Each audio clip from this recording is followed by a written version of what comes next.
14 জানুয়ারি 2025 মকর সংক্রান্তি আসতে চলেছে। এই মকর সংক্রান্তির দিন আপনাকে এমন কিছু কাজ করতে হবে যে কাজগুলো করলে আপনার জীবনে সুখ, স্বাচ্ছন্দ্য, সমৃদ্ধি তো আসবে, তার সাথে সাথে আপনার জীবনে কোনো বাধা, বিঘ্ন, বিপত্তি থাকবে না। আপনাদের বাড়িতে, সবার বাড়িতেই কম বেশি তুলসী গাছ থাকে, তুলসী মঞ্জুরি। এই তুলসী গাছে তুলসী মঞ্জুরি দিয়ে আজকে আমি 5টি রেমেডির কথা বলবো, যেই রেমেডিটি আপনাকে মকর সংক্রান্তির দিন করতেই হবে। এই 5টি রেমেডির মধ্যে তুলসী মঞ্জুরি থাকবেই। তুলসী মঞ্জুরির সাথে এই 5টি রেমেডি আপনাকে করতে হবে। কেন মকর সংক্রান্তির দিন সেটা ভাবার বিষয়, কারণ মকর সংক্রান্তির দিন পুষ্য নক্ষত্রের দিন হিসাবেও পরিচিত। এই বছর এটাও পড়ছে এবং এই মকর সংক্রান্তির দিন এত পূর্ণ দিন, এত পূর্ণ তিথি যে এই দিন আপনাকে এই কাজগুলো করলে আপনি জানবেন না যে আপনার জীবনে কত ধরনের পরিবর্তন আসবে, পজিটিভ পরিবর্তন আসবে। শুধুমাত্র যে ধন, সম্পদ, সমৃদ্ধি বৃদ্ধি হবে তা নয়, আপনার সংসারে সুখ, শান্তি, সমৃদ্ধিও আসবে। কোনো বিপদ, আপদ, বিঘ্ন থেকেও আপনি দূরে থাকতে পারবেন যদি আপনি এই কাজটি মকর সংক্রান্তির দিন করেন। মকর সংক্রান্তির দিন অনেকে অনেক কিছু করবে, তার মধ্যে এই কাজটি কিন্তু আপনাকে করতেই হবে। এটি সব সময় মাথায় রাখবেন। এবং কাজগুলো খুব কঠিন না, খুব সিম্পল একটি কাজ। আপনাকে আপনার বাড়ির তুলসী গাছের মঞ্জুরি জোগাড় করতে হবে, বা আপনার কাছে যদি না থাকে আপনি পাড়া প্রতিবেশী বা দশকর্মা ভান্ডার থেকে তুলসী গাছের মঞ্জুরি পেয়ে যাবেন। এই তুলসী গাছের মঞ্জুরি আপনাকে নিয়ে আসতে হবে এবং এই মঞ্জুরি দিয়ে যে জিনিসগুলো আপনি করবেন, যে রেমেডি গুলো করবেন, সেটি হলো আজকে আমাদের আলোচ্য বিষয়। নমস্কার বন্ধুরা, তাহলে শুরু করা যাক আজকে আলোচ্য বিষয়, মকর সংক্রান্তির দিন তুলসী মঞ্জুরি নিয়ে করা কিছু রেমেডি যা আপনাকে অবশ্যই করতে হবে। প্রথমেই বলি, আপনার সংসারে অর্থ বৃদ্ধির জন্য, অর্থনৈতিক অবস্থার উন্নতির জন্য, আপনার সংসারে যাতে অর্থের ফ্লো ঠিকঠাক থাকে তার জন্য একটু সাদা চাল নেবেন। সেই সাদা চালের মধ্যে 1 টাকার একটি নতুন কয়েন, যদি নতুন কয়েন না হয় পরিষ্কার পরিচ্ছন্ন কয়েন নেওয়ার চেষ্টা করবেন, এবং একটি তুলসী মঞ্জুরি নিয়ে এটিকে সম্পূর্ণ পরিমাণ একটি সাদা কাপড়ে রেখে একটি পুটুলি বানাবেন। সেই পুটুলিটি আপনি কি করবেন, আপনার আলমারির মধ্যে রেখে দেবেন। কোথায় রাখবেন? আপনার আলমারির মধ্যে।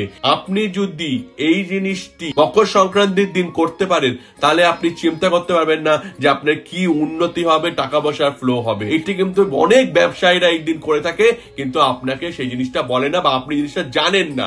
আমি আপনাকে বলছি আপনি এই কাজটি মকর সংক্রান্তির দিন অবশ্যই করবেন। এরপরে যে জিনিসটি আপনি মকর সংক্রান্তির দিন করবেন সেই জিনিসটি হলো গুড়, সাদা তিল, তার সঙ্গে তুলসী মঞ্জুরি নেবেন। কাগজের পাত্রের মধ্যে নেবেন, কাগজের বাটি বা পাত্র বাজারে কিনতে পাওয়া যায়। সেটি নিয়ে আপনি যে কোনো বাড়ির আশেপাশে যেখানে শিব মন্দির আছে সেই শিব মন্দিরে চড়িয়ে আসবেন। দেখবেন আপনি কি ফল পান। আপনি ভাবতে পারবেন না শিব ঠাকুরের আশীর্বাদ, কৃপা দৃষ্টি তো আপনার উপর পড়বে।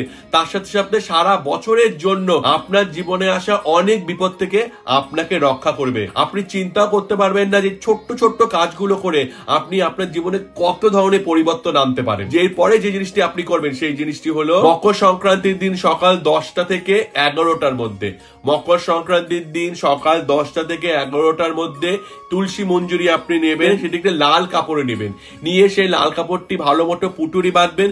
বেঁধে আপনার বাড়ির সদর দরজার সামনে ডান দিকে আপনি সেটাকে ঝুলিয়ে দেবেন। সদর দরজার সামনে ডান দিকে জিনিসটি মাথায় রাখবেন, ঝুলিয়ে দেবেন। সারা বছর আপনার সংসারে, আপনার বাড়িতে, আপনার জীবনে কোনো ধরনের বিপদ আপদ, কোনো ধরনের খারাপ মানুষের প্রবেশ, কোনো ধরনের নেগেটিভ জিনিস প্রবেশ করতে পারবে না। এটিও আপনাকে ভালো মতো মন দিয়ে করতে হবে।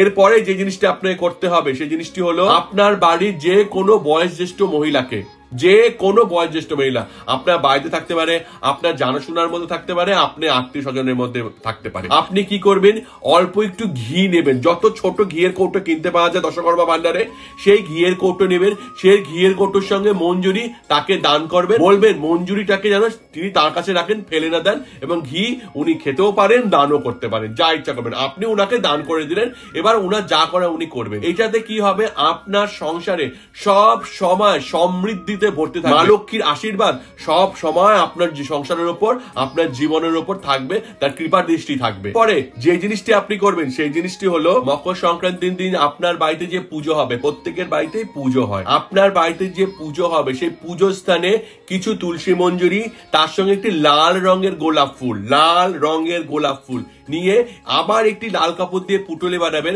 এবং ঠাকুরের আসনের ডান দিকে সারা বছরের জন্য আপনি ওটাকে রেখে দেবেন। আর প্রত্যেক দিন যেমন ধূপ ধুলো ঠাকুরকে দেখাচ্ছেন, সেই পুটুলিটাকেও আপনি ধূপ ধুলো প্রদীপ দেখাবেন। এটাতে কি হবে, আপনার ঠাকুর ঘরের থেকে পজিটিভিটি আপনার পুরো সংসারে সারা বছরের জন্য বইতে থাকবে। এই জিনিসগুলো করছেন কিন্তু মকর সংক্রান্তির দিন, কিন্তু ফল পাচ্ছেন সারা বছর ধরে। আপনি চিন্তা করতে পারবেন এই ছোট ছোট জিনিসগুলো আপনি করে আপনি সারা বছরের ফল পেতে পারেন। কারণ মকর সংক্রান্তির দিন খুব শুভ এবং খুব ভালো একটি দিন, যেই দিনটি বারবার আসে না। আর এই মকর সংক্রান্তি 12 বছর পর এসছে এবং এর যে সুন্দর তিথি, এটা তো অনেক বছর পর এসছে। সুতরাং এটিকে মাথায় রেখে আপনাকে কাজগুলো করতে হবে। কাজগুলো করার সময় সকালবেলা ঘুম থেকে উঠে স্নান করবেন, গঙ্গা জল সহযোগে স্নান করবেন, পরিষ্কার পরিচ্ছন্ন শুদ্ধ বস্ত্র পরে আপনি কাজগুলো করবেন। এর থেকে বেশি আপনার করার কিছু নেই। যদি পারেন সেদিন নিরামিষ খাবেন, যদি না পারেন তাতেও কোনো অসুবিধা নেই। ঠাকুরের পূজা করার আগে পর্যন্ত পারলে আপনি উপবাস থাকবেন, ঠাকুরের পুজো করার আগে পর্যন্ত। তারপরে আপনার যা খাওয়ার ইচ্ছা আপনি খেয়ে নেবেন। এইটুকুনি যদি আপনি করতে পারেন, আপনার সংসারকে চিন্তা করতে হবে না, আপনাকে চিন্তা করতে হবে না, আপনার সংসারের সবার শরীর, স্বাস্থ্য, মন সবকিছু ভালো থাকবে, পজিটিভিটি সবসময় আপনার সংসারে বইতে থাকবে। এখন আসি আমাদের প্রশ্ন উত্তর পর্বে। একজন সাবস্ক্রাইবার বা দর্শক আমাদের প্রশ্ন করেছে, দাদা বাড়িতে কলা গাছ রাখা কি শুভ? আমার বাড়িতে কলা গাছ আছে, সেটা কি শুভ?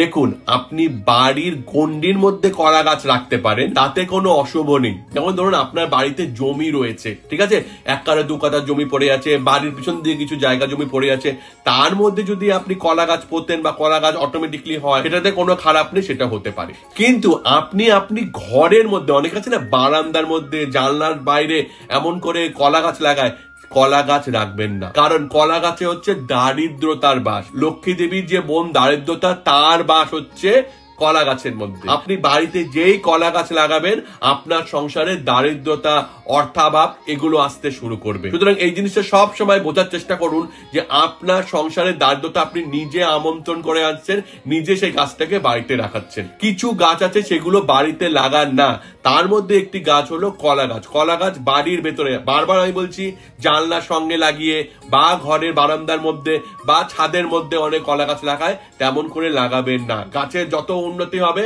আপনার অর্থ অভাব তত বাড়তে থাকবে। সুতরাং আপনি বুঝে গেলেন যে বাড়িতে কলা গাছ লাগানো উচিত নয়, আর কেন উচিত নয়। আপনাদের মনে যদি এমন কোনো প্রশ্ন থাকে যা আপনি আমাদের করতে চান, আপনি করতে পারেন। আমি আপনার প্রশ্নের উত্তর দেওয়ার চেষ্টা করব। যে কমেন্টটি সব থেকে ভালো হবে, মনে হবে এই কমেন্টটি উত্তর দিলে আমার সমস্ত দর্শকেরা তার মাধ্যমে উপকৃত হতে পারেন, সেই প্রশ্নের উত্তর আমি ভিডিওর মাধ্যমে দেব। আমাদের চ্যানেল যদি ভালো লাগে এরকম আরো বাস্তু টিপস পেতে আমাদের চ্যানেলটিকে অবশ্যই সাবস্ক্রাইব করুন। তাহলে আজকে এটুকুনি রাখছি।